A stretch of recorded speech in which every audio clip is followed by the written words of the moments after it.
നമ്മുടെ റൂമിൽ എന്തൊക്കെയാണ് അറേഞ്ച് ചെയ്തിരിക്കുന്നത്? റൂം എപ്പോഴും ഭയങ്കര ക്ലട്ടേർഡ് ആയിട്ട് കിടക്കുകയാണോ, നീറ്റ് അല്ലാതെ എല്ലാം വലിച്ചു വാരിയിട്ടിരിക്കുന്നതാണോ, അല്ലെങ്കിൽ എന്തൊക്കെ ഒബ്ജക്ട്സ് നമ്മൾ പ്ലേസ് ചെയ്യുന്നു? ഇതൊക്കെ നമ്മൾ നിരന്തരം കണ്ടാലും ഇല്ലെങ്കിലും ആ സ്പേസ് നമ്മളെ ബാധിക്കും. അപ്പോൾ പൊട്ടിയ കണ്ണാടി എന്ന് പറയുന്ന ഒരു ഇൻകംപ്ലീറ്റ് ഒബ്ജക്റ്റാണ്. നമ്മൾ കാണുമ്പോൾ തന്നെ ഒരു ഇൻകംപ്ലീറ്റ്നെസ് ആണുള്ളത്. എന്നും ഈ ഇൻകംപ്ലീറ്റ്നെസ് കാണുമ്പോൾ നമ്മുടെ ലൈഫിലേക്ക് ഈ ഇൻകംപ്ലീറ്റ്നെസ്സിനായിരിക്കും നമ്മൾ അട്രാക്ട് ചെയ്യുന്നത്. കണ്ണാടി എപ്പോഴും വെക്കുന്ന ഡയറക്ഷൻസിനാണ് ഇമ്പോർട്ടൻസ്. കണ്ണാടി എന്ന് പറഞ്ഞാൽ ഡബിൾ ആക്കുക, എനർജി ഡബിൾ ആക്കുന്ന ഒരു പ്രോസസ്സാണ് നമ്മൾ കണ്ണാടി. വാസ്തു എന്ന് പറയുന്നത് ഏത് സ്പേസിനും നമ്മളുമായിട്ട് നെഗറ്റീവായിട്ട് അല്ലെങ്കിൽ നമ്മൾ ഒപ്പോസ് ചെയ്യുന്ന ഒരു സ്പേസ് ആണെങ്കിൽ അതിനെ കറക്റ്റ് ചെയ്യാൻ സാധിക്കും. വാസ്തു യഥാർത്ഥത്തിൽ നമ്മൾ യൂസ് ചെയ്ത് കഴിഞ്ഞാൽ നമ്മൾ എക്സ്പീരിയൻസ് ചെയ്തുകൊണ്ടിരിക്കുന്ന എല്ലാ പ്രശ്നങ്ങൾക്കുള്ള സൊല്യൂഷൻസ് ആണ് ഇതിലുള്ളത്. ഇതെല്ലാം നമ്മുടെ ലൈഫിനെ കുറച്ചുകൂടി ഈസി ആക്കാനുള്ളതാണ്. നമ്മുടെ സൗകര്യത്തിനനുസരിച്ച് ഭൂമിയിൽ നിന്ന് കുറച്ച് സ്ഥലം കടമെടുത്ത് പ്ലാൻ ചെയ്യുമ്പോൾ ഭൂമിയുടെ ഈ മൂവ്മെന്റിനെ സപ്പോർട്ട് ചെയ്യുന്ന രീതിയിലാണ് നമ്മളിത് പ്ലാൻ ചെയ്യുന്നതെങ്കിൽ ആ മോഷൻ നമ്മളെ സപ്പോർട്ട് ചെയ്യും, നമ്മുടെ ആക്ഷൻസിനെ സപ്പോർട്ട് ചെയ്യും. വീട് വെക്കുമ്പോൾ ആ വീട് അത്രയും വലുതാകുമ്പോൾ അതിന് വലിയൊരു എനർജി ആയിരിക്കും ഉണ്ടാവുന്നത്. അതെ. പക്ഷെ അവിടെ ചെറിയൊരു പ്രോപ്പർട്ടി കൊണ്ട് വെക്കുമ്പം ആ വീടിന്റെ സമാധാനം മുഴുവൻ നശിക്കുന്ന രീതിയിൽ എങ്ങനെയാണത് സംഭവിക്കുന്നത്? വാഹനങ്ങളുടെ സ്ഥാനം വായുകോണിൽ എന്ന് പറയാറുണ്ട് പണ്ട്. ഈ കണ്ണാടി നമ്മൾ പല വീടുകളിലും കേട്ടിട്ടുള്ളൊരു കാര്യമാണ്. പൊട്ടിയ കണ്ണാടി വീട്ടിൽ വെച്ച് കഴിഞ്ഞാൽ കലഹമായിരിക്കുമെന്ന് നമ്മൾ പലപ്പോഴും കേട്ടിട്ടുണ്ട്. നമ്മുടെ മുത്തശ്ശിമാരൊക്കെ പറഞ്ഞ് കേട്ടിട്ടുണ്ട്. യഥാർത്ഥത്തിൽ ഈ കണ്ണാടിയും വീടിൻ്റെ വാസ്തുവുമായി എന്തെങ്കിലും ബന്ധമുണ്ടോ? കണ്ണാടിയുമായിട്ട് ബന്ധമുണ്ട്. പക്ഷേ ഈ ഒരു ചോദ്യം ചോദിച്ചപ്പോഴാണ് ഞാൻ ഒരു കാര്യം ഓർത്ത്. ഞാനൊരു വീഡിയോ ഉണ്ടായിരുന്നു യൂട്യൂബിൽ, എനിക്കൊന്ന് അയാം രശ്മി എന്ന് പറഞ്ഞ ചാനലാണെന്ന് ഓർമ്മ. അതിൽ പൊട്ടിയ കണ്ണാടി വീട്ടിൽ വെച്ചാൽ ഇങ്ങനെ കല്യാണം മുടങ്ങുമോ എന്നൊന്നും എനിക്ക് അറിയില്ല എന്നൊക്കെ പറഞ്ഞാൽ ആ വീഡിയോ തുടങ്ങുന്നത്. അപ്പോൾ അതിൽ ആ കുട്ടി കാണിക്കുന്നത് പൊട്ടിയ കണ്ണാടിയിൽ നിന്നും ക്ലേ ഒക്കെ യൂസ് ചെയ്ത് അതിന് ഏറ്റവും മനോഹരമായിട്ടുള്ളൊരു ഫ്രെയിം ഉണ്ടാക്കി ആ റൂമിൽ പ്ലേസ് ചെയ്യുന്ന ഒരു കാര്യമാണ്. അപ്പോൾ നമ്മൾ ഈ പൊട്ടിയ കണ്ണാടി വീട്ടിൽ വെച്ചാൽ ഈ കല്യാണം മുടങ്ങുമോ കലഹം ഉണ്ടാവുമോ? ഈ പൊട്ടിയ കണ്ണാടിയുടെ ഒരു കാര്യം എന്ന് വെച്ചാൽ അതൊരു ഇറഗുലർ ഒബ്ജക്റ്റാണ്.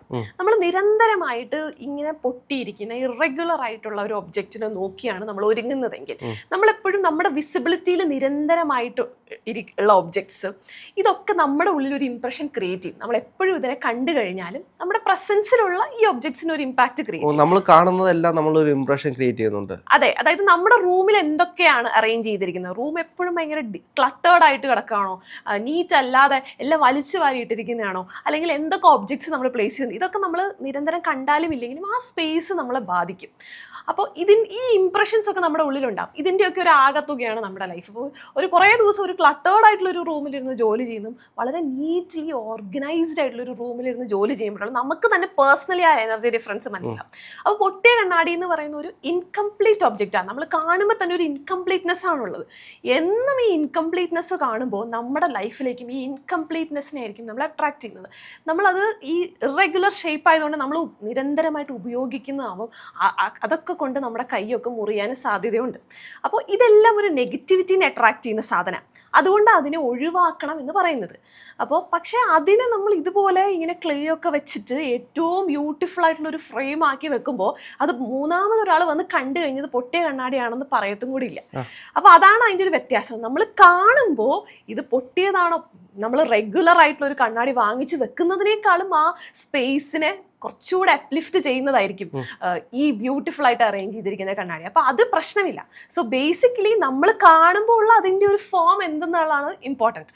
അല്ലാതെ നമ്മൾ ആ പൊട്ടിയ കണ്ണാടിനെ റീസൈക്കിൾ ചെയ്ത് വെക്കാൻ പാടില്ല എന്നുള്ളതല്ല പറയുന്നത്. ഈ കണ്ണാടി വെക്കുന്നതിനകത്ത് എന്തെങ്കിലും വിഷയങ്ങൾ, അതായത് ചില ആളുകൾ പറയും നമ്മൾ കയറി വരുന്ന ഇടത്ത് തന്നെ കണ്ണാടി വെക്കരുത്, ഹാളിൽ നമ്മൾ കയറി വരുന്ന ഇടത്ത് തന്നെ കണ്ണാടി വെക്കരുത്, അങ്ങനെയൊക്കെ പറഞ്ഞിട്ടുണ്ട്. അതിന് എന്തെങ്കിലും യാഥാർത്ഥ്യം ഉണ്ടോ? കണ്ണാടി എപ്പോഴും വെക്കുന്ന ഡയറക്ഷൻസിനാണ് ഇമ്പോർട്ടൻസ്. നോർത്ത് അല്ലെങ്കിൽ ഈസ്റ്റ് ഡയറക്ഷനിലാണ് നമ്മൾ മിറേഴ്സ് വെക്കാനായിട്ട് എപ്പോഴും പ്രിഫർ ചെയ്യുന്നത്.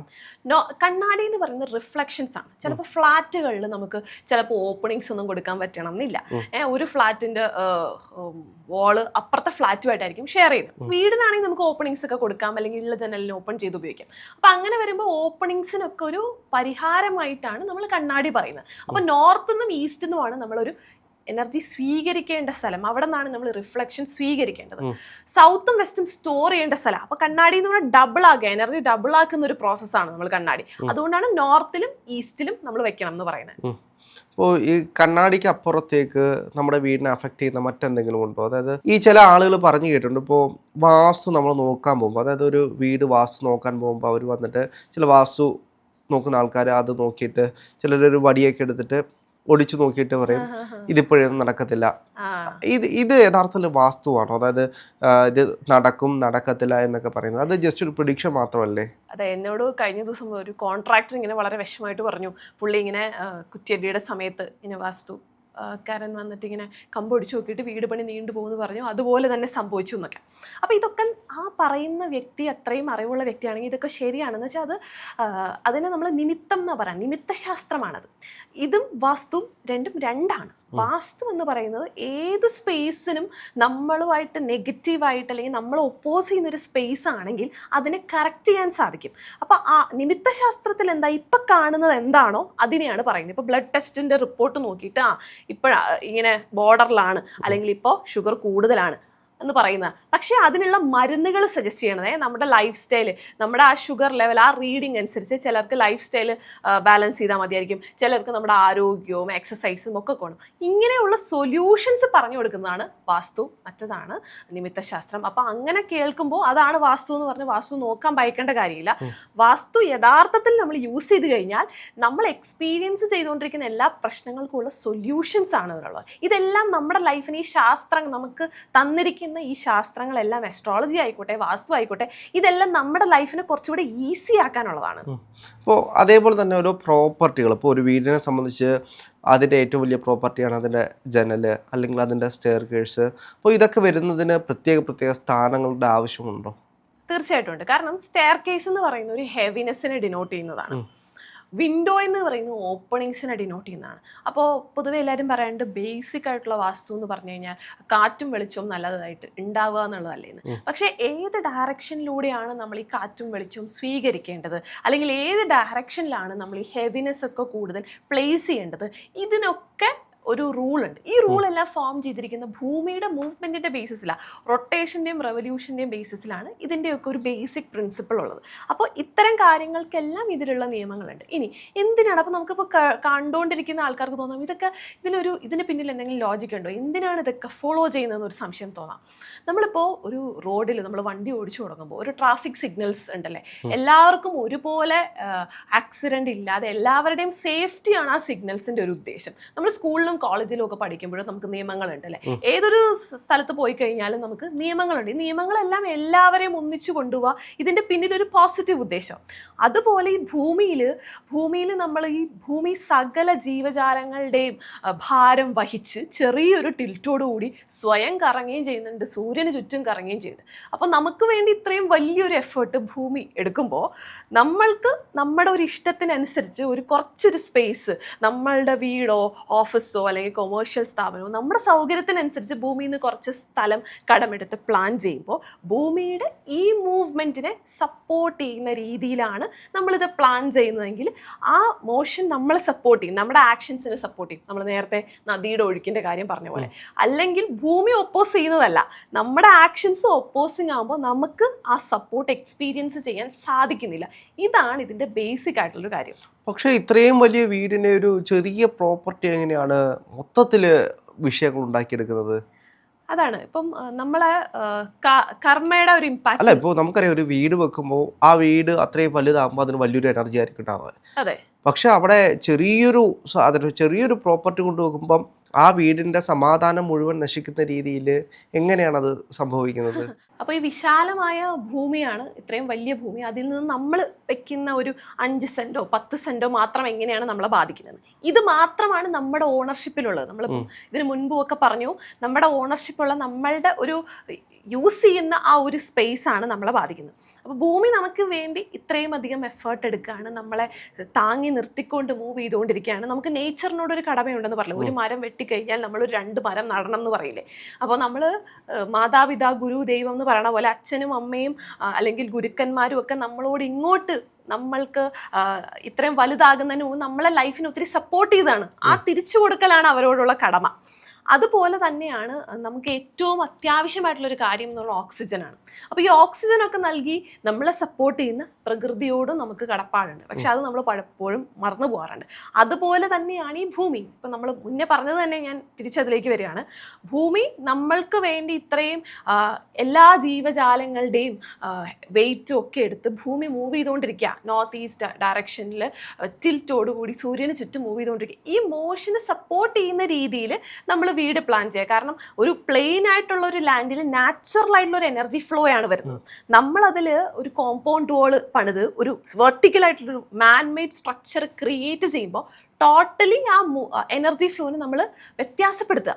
അപ്പോൾ ഈ എനർജി ഫ്ലോനെ വ്യത്യാസപ്പെടുത്തുമ്പോൾ ആ മൂവ്മെൻറ്റിനെ, ഈ ഭൂമിയുടെ മൂവ്മെൻറ്റിന് പാരലായിക്കൊണ്ട് നമ്മൾ നദിയുടെ ഒഴുക്കിന് പാരലായിട്ട് നീന്തുന്ന പോലെ അങ്ങനെയാണ് നമ്മൾ ഇതിനെ ഡിസൈൻ ചെയ്യുന്നതെങ്കിൽ, ഈ പ്ലാൻ ചെയ്യുമ്പോൾ ആ മൂവ്മെൻറ്റ് ടോട്ടൽ എനർജി ഫ്ലോ ഭൂമിയുടെ മൂവ്മെന്റിന് പാരലാകുമ്പോഴാണ് നമ്മുടെ ലൈഫിനെ സപ്പോർട്ട് ചെയ്യുന്നത്. അപ്പോൾ ചിലപ്പോൾ കേട്ടുകൊണ്ടിരിക്കുന്നവർക്ക് ഇങ്ങനെയൊക്കെ പറയുമ്പോൾ ഇത് എങ്ങനെയാണ് നമ്മൾ ഇങ്ങനെയൊക്കെ പ്ലാൻ ചെയ്യുന്നത്, ഇങ്ങനെയൊക്കെ സപ്പോർട്ട് ചെയ്യുന്നതെന്നൊക്കെ സംശയം തോന്നും. അത് ഓരോ സ്പേസും ഓരോ വ്യക്തിയുടെ സ്പേസും എല്ലാം വ്യത്യസ്തമാണ്. ഒരേ അസുഖം കൊണ്ട് 10 പേര് ഡോക്ടറിൻ്റെ അടുത്ത് വന്നു കഴിഞ്ഞാൽ ഒരേ ചികിത്സാ രീതിയല്ല. അവരുടെ ഒരു ലൈഫ് സ്റ്റൈൽ, അവരുടെ പ്രായം, നിലവിലുള്ള ആരോഗ്യസ്ഥിതി, ഇതിനെയൊക്കെ ബേസ് ചെയ്ത് കസ്റ്റമൈസ്ഡ് ആയിട്ടായിരിക്കും ഓരോ ആൾക്കാർക്കും ആ സൊല്യൂഷൻ കൊടുക്കുന്നത്. അതുപോലെ തന്നെയാണ് നമ്മുടെ കയ്യിലുള്ള സ്പേസ് എന്താണെങ്കിലും ആ സ്പേസിനെ ഈ യൂണിവേഴ്സൽ ഫ്ലോയിന്, ആ മോഷന് പോസിറ്റീവ് ആയിരുന്ന രീതിയിൽ അല്ലെങ്കിൽ സപ്പോർട്ടീവ് ആവുന്ന രീതിയിലേക്ക് പ്ലാൻ ചെയ്യുക എന്നുള്ളത് അത് പേഴ്സണലൈസ്ഡ് ആയിട്ട് ഓരോ സ്പേസിനും വ്യത്യസ്തമാണ്. ഇപ്പോൾ നമ്മൾ ഇതിലേക്ക് വരികയാണെങ്കിൽ, ഇപ്പോൾ വാസ്തു ആണെങ്കിലോ, ഇപ്പോൾ മാം തന്നെ പറഞ്ഞു ഇത് നമ്മൾ കുറച്ചുകൂടെ സയൻറ്റിഫിക് ആയിട്ടാണ് ആളുകൾക്ക് പറഞ്ഞു കൊടുക്കുന്നത് എന്ന് പറഞ്ഞു. ഇപ്പോൾ ഒരു ഫയർ എക്സ്റ്റിങ്ക്യൂഷൻ വെക്കുന്നതിൻ്റെ ഒരു സ്ഥലത്തേക്ക് ഒരു വാസ്തു കൺസൾട്ടൻറ്റ് വന്ന് പറയുകയാണ് അവിടെ സ്റ്റെയർ വെക്കരുത് അല്ലെങ്കിൽ ഓപ്പണിംഗ് വെക്കരുത്, അങ്ങനെ പറഞ്ഞു കഴിഞ്ഞാൽ അത് യഥാർത്ഥത്തിൽ ഈ സയൻറ്റിഫിക് ആയിട്ടുള്ളതിന് എതിരല്ലേ? അതാണ് നമുക്ക് അപ്പോൾ ഫയർ എക്സ്റ്റിങ്ക്യൂഷർ വെക്കുന്നതിന് അടുത്ത് ഇങ്ങനെ വെക്കുമ്പോൾ നമുക്ക് ബേസിക്കായിട്ട് നമ്മൾ ലോജിക്കലി ചിന്തിക്കുമ്പോൾ അതുകൊണ്ടൊരു പർപ്പസ് ഇല്ല എന്നുള്ളത് തോന്നും. അപ്പോൾ നമ്മൾ വിചാരിക്കും പിന്നെ ഇതൊക്കെ ഫോളോ ചെയ്തിട്ട് എന്താ കാര്യം എന്നുള്ള കാര്യം തോന്നും. അപ്പോൾ ഇതിൻ്റെ റീസൺ എന്ന് വെച്ചാൽ നമുക്ക് ഈ വാസ്തുവിൽ തന്നെ ഇത് ഓരോ നിയമങ്ങൾക്ക് പിന്നിലുള്ള എസെൻസ് മനസ്സിലാകുമ്പോഴാണ് നമുക്ക് ഓരോ കാലഘട്ടത്തിലും ഇത് അപ്ലൈ ചെയ്യാൻ പറ്റുന്നത്. വാസ്തുവിൻ്റെ അല്ലാത്ത ഞാനൊരു ജനറൽ എക്സാമ്പിൾ പറയാം. പണ്ട് നമ്മൾ ഈ കേട്ടിട്ടുണ്ട്, പുതിയ വണ്ടിയൊക്കെ വാങ്ങിച്ചു കഴിഞ്ഞാൽ നമ്മൾ ലെമണിൻ്റെ മേലെ കൂടെ, നാരങ്ങയുടെ മേലെ കൂടെ ഓടിക്കണം, അതാണ് ഒരു ഐശ്വര്യം. അപ്പോൾ പിന്നെ വണ്ടിക്ക് വേറെ ആക്സിഡൻ്റ് ഒന്നും സംഭവിക്കില്ല, ഇതൊക്കെ ഭയങ്കര ഐശ്വര്യമാണെന്നൊക്കെ പറഞ്ഞ് ഞാനൊരു കഥ കേട്ടിട്ടുണ്ട്. അപ്പം ഞാനിത് ഇങ്ങനെ ചുമ്മാ ഇങ്ങനെ ഇതിൻ്റെ പിന്നിൽ ഇങ്ങനെ അന്വേഷിച്ച് പോയപ്പോഴാണ് വർഷങ്ങൾക്ക് മുമ്പ് നമ്മൾ മൃഗങ്ങളെ വാഹനങ്ങളായിട്ട് ഉപയോഗിച്ചുകൊണ്ടിരുന്ന സമയത്ത് അന്ന് നമുക്ക് മൃഗങ്ങളെ മാത്രമേ ഒരു ആശ്രയമുള്ളൂ ട്രാൻസ്പോർട്ടേഷനും ഒക്കെ. അപ്പോൾ ദൂരെയൊക്കെ യാത്ര ചെയ്യണമെങ്കിൽ നമുക്ക് ഒത്തിരി ലഗേജ് വെയിറ്റ് ഒക്കെ കൊണ്ട് മൃഗങ്ങൾ യാത്ര ചെയ്യുമ്പോൾ ഇതിൻ്റെ കാലിൽ കല്ലും മുള്ളും ഒക്കെ ചവിട്ടി ഇത് പോകുമ്പോൾ ഇതിന് കാലിൽ മുറിവ് സംഭവിക്കാൻ സാധ്യതയുണ്ട്. അപ്പോൾ ഈ ലെമൺ നല്ലൊരു ആൻറ്റിസെപ്റ്റിക് ഏജന്റ്. അപ്പം ലെമൺ ക്രഷ് ചെയ്ത് കഴിഞ്ഞിട്ട് പോകുമ്പോൾ ഈ മുറിവിനൊക്കെയുള്ള മരുന്നാണ്, ഇല്ലെങ്കിൽ നമുക്ക് ആ ഒരു നമ്മുടെ യാത്ര തടസ്സപ്പെടും. അപ്പം അന്നൊന്നും അതിനെ അഫോർഡ് ചെയ്യാൻ സാധിക്കുന്നില്ല. അപ്പം അതുകൊണ്ടാണ് ഈ യാത്ര, ഈ നമ്മുടെ വാഹനങ്ങൾക്ക് ഐശ്വര്യം ഉണ്ടാകും. അന്നത്തെ വാഹനം ആനിമൽസ് ആയിരുന്നു. ഐശ്വര്യം ഉണ്ടാവാനായിട്ട് ഇങ്ങനൊരു കാര്യം ചെയ്യുമെന്ന് പറയണേ.